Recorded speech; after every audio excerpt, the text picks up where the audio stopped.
台南科学园区对外连接的这北外环的道路呢，第4期的计划有部分的路段，互民众批评讲，其实是伤瓦徛街无够安全。这沿路的永康甲北区拢总有6个里，上邦的居民是组一个自救会，去到公听会来抗议，要求应该爱顺这咸水溪的北边来去。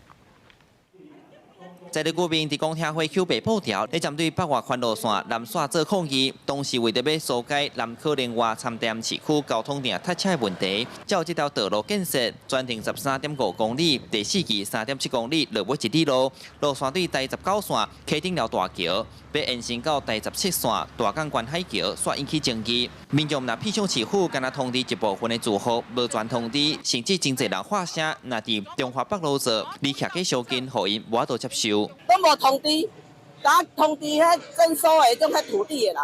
你敢知影征收土地的人根本就无住伫遐，无住伫这条路。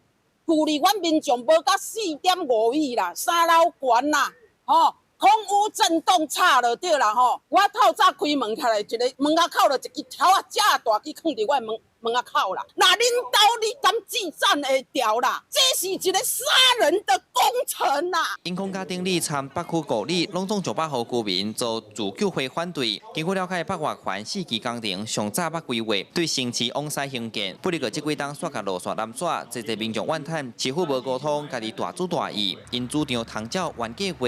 沿咸水溪北边替换高架桥兴建，即阵要延伸到中华路、中华北路沿线。